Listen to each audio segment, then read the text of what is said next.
Maayong buntag, maayong adlaw sa inyong tanan din ha. So karon for today's video guys, gusto lang nako magpaliwanag ba sa mga himantayon kaayong tao ba. Kanang ginapirming ginaingon nila nga ang ilahang balay kalat, ang ilang hugason nagtambak, ang ilahang labahan nagtamak, ang ilang tupio nagtamak. Tanawan ni guys ha, explain lang na ako sa inyo ang sitwasyon sa inahan, no?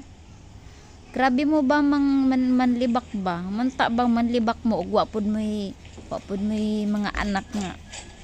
Pareha di ani, tanawan ni akong mga anak. Natural gid nakalat ang among balay, kalat ang kalat ang amo ang sulok-sulok din ha kung unsa man. Kay syempre na ako yung mga anak kagagmay. So, mo nagigiingon nila ba na ang bata ko no imuhang pabayaan kung unsa ang ginahimo. Kay para dili mapigilan ang pagdevelop sa ilang brain. Kay imuhang pigilan ang pagdevelop sa ilang brain, ang ilang ginahimo, ma-stop pud ang pagdevelop sa ilang brain. Kaya ingon nila pabayaan ang bata o unsay ginaobra sa mga bata nga nagaduwa-duwa ang ilaha. Babayan ang kalat kay aron ang mga bata ba dili mapigil ang ilang pagdevelop sa ilahang brain. Lalo na ako ang akong mga pareha sa akong anak na inani. Nga tanawan ninyo, makita man ninyo tanawa ang kalat niya. So daghan siya magaling na siya magdraw. Kamao na pud na siya na magsulat sa iyang number, mga number nga 1 2 3 nya ABCD, pero wala na ko na siya gitudluan. Gipabayan lang na ko na siya og unsa iyang makit-an. So mo na nagigiingon ba na ayaw gyud mo ba basta-basta magpuna. Kay wa mo kahibaw kung unsa lahi-lahi ang atong pagkainahan sa atong mga anak.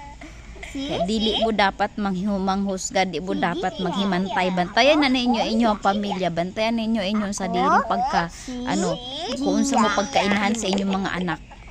No? Mao lang to. So, kita mo akong baby tabil na kaayo. Sige, dali. Ako, Si?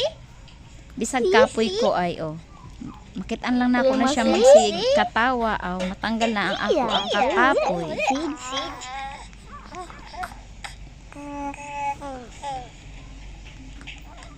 Di niya Basta akuin mo lang.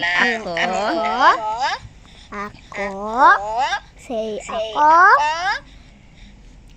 Hintay mo yung reply niya. So, lang to guys. Salamat sa inyong panonood. Sa mga libakira din ha. Paniguro magbantay sa uban. Ang bantay ninyo inyo sa diri ha.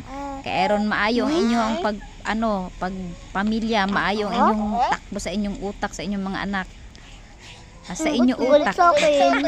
Salamat.